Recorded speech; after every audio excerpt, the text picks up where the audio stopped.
ख्वाजा हिंदुस्तान का सुल्तान है, उसके बाद कोई सुल्तान को नहीं मानते। जालिमों याद रखो, मैं मस्जिद बचाने के लिए, खानखाहों को बचाने के लिए, दरगाहों को बचाने के लिए, वक्फ की जायदाद को बचाने के लिए, जमहूरियत को बचाने के लिए, कानून की बालादस्ती के लिए, इंसाफ के लिए मैं एक बार नहीं 1000 मर्तबा मरने को तैयार हूं। तुम क्या करोगे बताओ? मुल्क में इंडस्ट्रीज को कायम करना कुछ नहीं, मुल्क में अजमेर में दरगाह शरीफ पर जो सर्वे होने जा रहा है उसके लिए ओवैसी साहब ने बड़ा बयान दिया है। वो सुनना हर मुसलमान ही नहीं बल्कि हर देश के लोगों को सुनना चाहिए। क्या दिया है बयान? काफ़ी टेंशन हो रही है, फ़िलहाल डर सा लग रहा है। सचमुच में अजमेर दरगाह में सर्वे होगा जहाँ पर लोग जाते हैं 60% नॉन मुस्लिम हैं, यानी मुसलमान नहीं है, 60% हिंदू हैं जहाँ दरगाह पर जाते हैं। उस दरगाह का सर्वे होने जा रहा है। ये सरकार मुस्लिम विरोधी नहीं बल्कि हिंदू विरोधी भी है। अपनी पार्टी को जीतने के लिए ये सब कराते हैं। दूसरी जगह संभल में जो हिंसा हुई, बहुत दुख होता है। जो मासूमों की जान गई, कुछ बच्चे शहीद हो गए, कुछ लोग शहीद हो गए। उन्होंने कोई गुनाह नहीं किया था, जिन्हें गोली से मारकर गोली मारी गई और वो शहीद हो गए। जो अपनी रोज़ी रोटी के लिए कर रहे थे वो मारे गए। ये बात हमको एकदम से तोड़ देती है, बहुत दुख पहुंचता है। जो रोज़ी रोटी कमाने के लिए गए थे और उनको गोली मार दी गई और कहते हैं कि ये गोली हमने नहीं मारी। फिर कैसे हो गए? ये सब हमारे देश में हो रहा है, भारत में हो रहा है। ध्यान से असदुद्दीन ओवैसी का बयान सुनते हैं, क्या कहते हैं वो। थोड़ा जोश जज्बा उनसे आएगा, सुनते हैं। क्या हो रहा है हमारे मुल्क में? 800 साल की दरगाह ख्वाजा गरीब नवाज सुल्तान हिंद की। और सुनो इख्तिदार की कुर्सियों पर बैठने वालों, दिल्ली के इख्तिदार पर बैठने वाले, सुनो, ख्वाजा हिंदुस्तान का सुल्तान है, उसके बाद कोई सुल्तान को नहीं मानते। जालिमों याद रखो, मैं मस्जिद बचाने के लिए, खानखाहों को बचाने के लिए, दरगाहों को बचाने के लिए, वक्फ की जायदाद को बचाने के लिए, जमहूरियत को बचाने के लिए, कानून की बालादस्ती के लिए, इंसाफ के लिए मैं एक बार नहीं 1000 मर्तबा मरने को तैयार हूं। तुम क्या करोगे बताओ?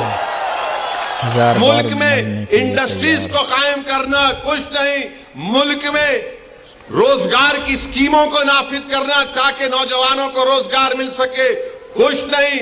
जो नौजवान आर्मी एयरफोर्स में जाता था, जिसके लिए विखार की बात समझी जाती थी, नरेंद्र मोदी ने कहा 4 साल अग्निवीर करो और 4 साल के बाद तुमको 15-20 लाख मिलेंगे, चले जाओ। अच्छा, कुछ नहीं प्लानिंग है। 30 साल के बाद सबसे ज्यादा बुजुर्गों की आबादी भारत में रहेगी। अब मोदी क्या कर दिए, बीजेपी आरएसएस क्या कर दिए, एक ही काम पे लगा दिए सबको। जाओ गड़े खोदो, देखो अंदर से क्या निकलता। जाओ मस्जिद में गड़ा खोदो, उसमें से अलाउद्दीन निकलते नहीं निकलते देखो। यानी हर जगह पर जहां भी जाओ बस गड़ा खोदो, सर्वे सर्वे सर्वे सर्वे होना है। नहीं यहाँ पर कुछ था, कब था रे भाई? नहीं 500 साल पहले था। अम्मा तेरे को कैसे मालूम 500 साल पहले था? नहीं था, हम सुने, अरे हम भी सुने नहीं था, क्या करेंगे तुम? संभल की मस्जिद आप बताइए, 500 साल पहले वहां पे मस्जिद नहीं थी। अरे मेरे भाई 500 साल पहले अगर तुम जाओगे तो मैं तुमको 2000 साल पहले लेके जाऊंगा। जैन और बौद्ध मजहब के लोग भी खड़े होकर बोलेंगे यहां पर भी हमारी मजहब इबादत गाहें थे। हम भारत को विकसित भारत बनाना चाहते हैं, नहीं बनाना चाहते, मगर भारत को 500 साल पीछे लेके जाना चाहते। अरे वो मुल्क, वही मुल्क ताकतवर बनेगा जो आगे देखेगा, मगर नहीं। नरेंद्र मोदी 1526 पे नजर है। अरे मोदी नजर रखो, विकसित भारत का तो तुम नाम लेकर झूठ बोलते हो। अरे तुम नजर रखो कि 70 साल के बाद इस देश में क्या होगा, इस देश में गरीबी कितनी बढ़ जाएगी, मगर उसके बारे में फिक्र नहीं। संभल की मस्जिद का मसला खड़ा कर दिए। और क्या मसला है संभल की मस्जिद का?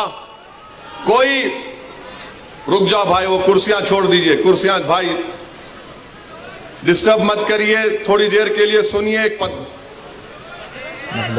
रुक जाइए भाई, जो कौन है, थोड़ी देर के लिए रुक जाइए। संभल की मस्जिद में जो लोग कोर्ट को गए, वो कोर्ट में ये बोलकर गए कि हमको मस्जिद के अंदर जाने का परमिशन मिले। अच्छा। अब आप बताइए, कोई हम किसी को रोकते, कोई मस्जिद में आना चाह रहा है तो आइए, मस्जिद में जाने के लिए आदाब को मलूज रखकर मस्जिद में आइए। मगर प्रेयर ये है, मुतालिबा कोर्ट से कि अंदर आने का मौका मिले। और फाजिल जज साहब माशाल्लाह आर्डर दे दिए सर्वे का। माने कोर्ट मस्जिद, संभल की मस्जिद चंदोसी मस्जिद से 45 किलोमीटर दूर है। 1.5 घंटे में आर्डर लेकर आ गए और वहां पर पुलिस मौजूद है। शाम में 6 बजे सर्वे होता है, शाम के 6 बजे। फिर उसके बाद इतवार के दिन सर्वे होता है, इतवार के दिन। और फिर जब दूसरा सर्वे, जिसका कोई कानूनी मौक़िफ़ नहीं है, सर्वे हुआ तो फायरिंग हुई। फायरिंग में 5 लोग शहीद हो गए। उसमें एक 17 साल का बच्चा जो प्लास्टिक के खिलौने बेचता था, उसके सीने पे गोली लग गई। 5 के 5 को, 4 को सीने पे गोली लगी, 1 को पीठ पर गोली लगी। और मारने वाले बोलते हम नहीं मारे, कट्टे से मारे। अरे क्या कोई जिन्नात आके गोली मार के चले गए? आप गोली चला रहे हैं, वीडियो है, और बोल रहे हैं कि नहीं हम नहीं चलाए, कट्टे से मारे। तुर्क और पठानों का झगड़ा था? नहीं था झगड़ा, कोई झगड़ा नहीं था। तुर्क पठान का मस्जिद पे झगड़ा कभी था ना कभी रहेगा इंशाअल्लाह ताला, नहीं रहेगा। आप कह रहे हैं झगड़ा था, मगर 5 लोग शहीद हो गए, अपनी जानों को गंवा दिए। अगर वो लोग कोर्ट को नहीं जाते तो क्या ये 5 बच्चे मरते थे? नहीं मरते। क्या ये तशद्दुद होता था संभल में? मेरे भाई, आज आप देख रहे हैं ये संभल में हुआ और इल्जाम मुझ पर लगाया जाता है। असदुद्दीन ओवैसी तुम ये बोल रहे हो, तुम वो बोल रहे हो। बार बार मुझे व्हाट्सएप के ऊपर, कभी SMS के जरिए, कभी फुलां के जरिए धमकी दी जाती है। अरे जालिमों, याद रखो, मैं मस्जिद बचाने के लिए, खानखाहों को बचाने के लिए, दरगाहों को बचाने के लिए, वक्फ की जायदाद को बचाने के लिए, जमहूरियत को बचाने के लिए, कानून की बालादस्ती के लिए, इंसाफ के लिए मैं एक बार नहीं 1000 मर्तबा मरने को तैयार हूं। तुम क्या करोगे बताओ? तुम समझ रहे कि हम खामोश बैठ जाएंगे? ऐसे 12 दरगाह और मसाजिद पर केस डाल दिया गया है कि ये मस्जिद नहीं थी, फुला था, ये था।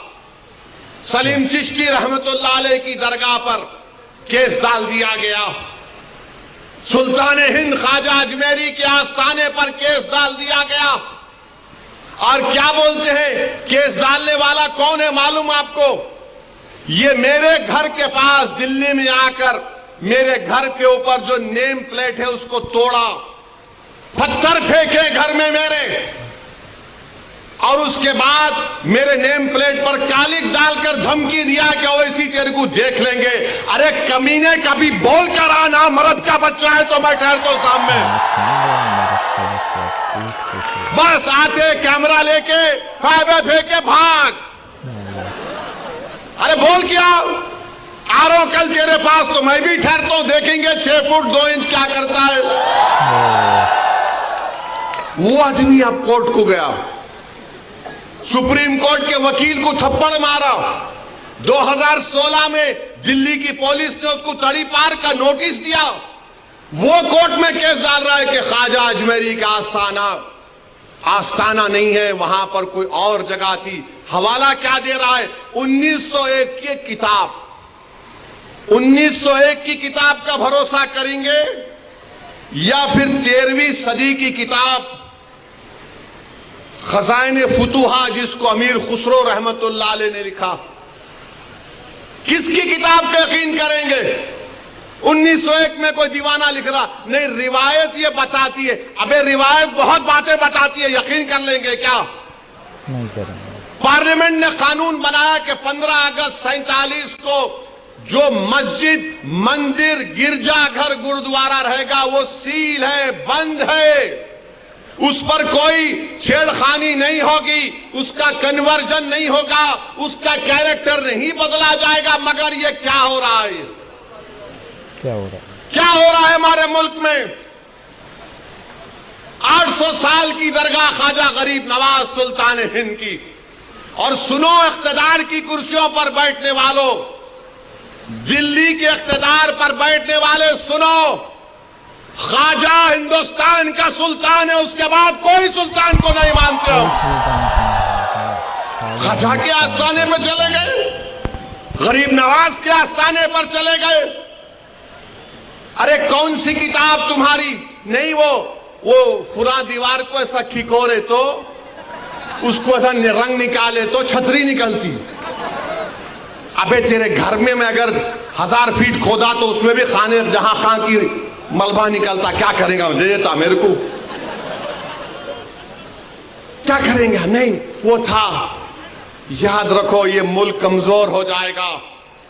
5 बच्चों की जानें चले गई, वो मरे नहीं, वो शहीद हैं, शहीद हुए हैं। तुमने उनको गोली मारकर उनका कत्ल किया है, तुम कातिल हो। तुमने गरीब माँ बाप को अपनी औलाद से महरूम कर दिया है। अरे ये मीडिया को लीक करते नहीं, वो पत्थर फेंक रहे, वो फुला कर रहे। अरे मस्जिद है, अल्लाह का घर है, तुमको क्या राइट देता है किसी भी इबादत जहां पर अगर तुम जाओगे तो लोग क्या खामोश बैठ जाएंगे? नहीं बैठेंगे। 800 साल की दरगाह, वहां बोल रहे नहीं, ये नहीं था, वो नहीं था। हम भारत के प्रधानमंत्री से पूछना चाह रहे नरेंद्र मोदी, क्या आप ये तमाम इन लोगों को रोकेंगे या फिर ये देश इसी तरह चलता रहेगा कि हर मस्जिद पे सवाल कर दो, हर दरगाह पे सवाल उठा दो? मेरे भाई 12 मुकदमे आयद हो चुके हैं ज्ञानवापी पर, मथुरा की शाही ईदगाह पर। वहां पर तो 1965 में मुसलमानों ने हिंदू भाई बहनों से मिलकर बैठकर तस्वीर कर लिया। 8 एकड़ जमीन मुसलमानों ने वक्फ की थी कि लो ये किस्मत-ए-स्थान है, आपके लिए मोतबर जगह है, आप बनाओ यहां पर।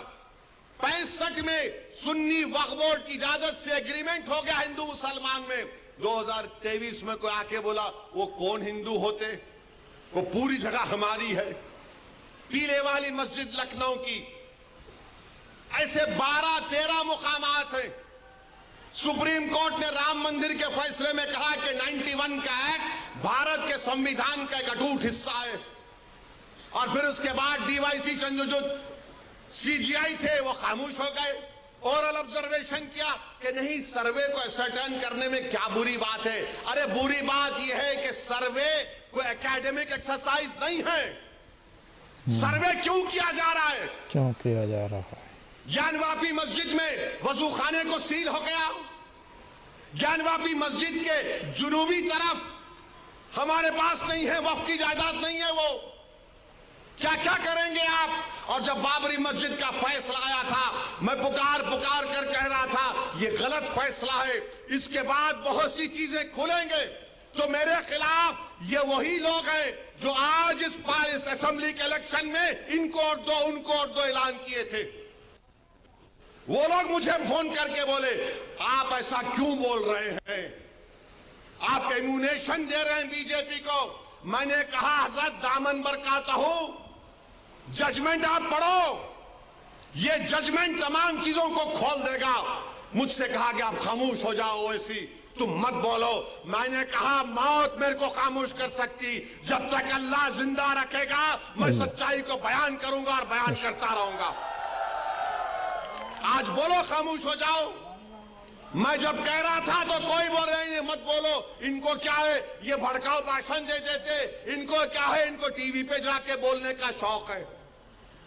आज क्या हुआ महाराष्ट्र के चुनाव में? क्या बीजेपी ने क्या कहा जा जाकर? आज हमारे पास करण जैसे, क्या नाम है, यूसुफ पुंजानी आकर तकरीर करके गए, मैं इलेक्शन जीतने का हार गया। उन्होंने कहा कि बीजेपी ने पूरे महाराष्ट्र में प्रचार कर दिया कि फतवा जीतेगा या भगवा जीतेगा। बताओ ये कौन है लोग? अरे आपको अगर इलेक्शन लड़ना है लड़ो, आगे बढ़ो, सिर्फ बैठ कर ऐलान करने से नहीं होता, इलेक्शन लड़ो। मालूम होता आपको कैसे वोट हासिल करना पड़ता है।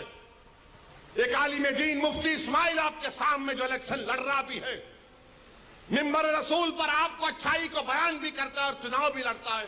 मगर यह क्या बात है कि इलेक्शन आएगा इनको वोट दो, उनको वोट दो। अरे आप लड़ो, आप नहीं लड़ सकते तो अपने दामाद को लाओ, चलो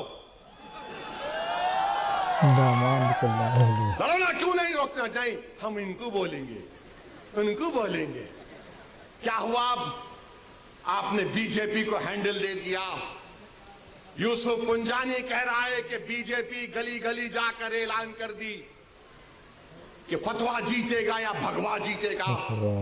अरे जब सियासत नहीं आता करना तो मत करो, सही बात। दुआ करो या हिकमत अमली से इख्तियार करो। नहीं, हमको सब चीज होना। देख लिए क्या हुआ? अब किधर है आप, किधर है नहीं मालूम। कहां है वो लोग जो औरंगाबाद में बोले थे इम्तियाज जलील कोर्ट मत, उस समाजवादी पेंडेंट कोर्ट तो बोले थे अरे चेहरा दिखाओ औरंगाबाद के अवाम के सामने तुम। अरे लिफाफों पे जिंदगी गुजारने वालों, शर्म से डूब मरो तुम। मेरे घर को आए थे, मेरे घर को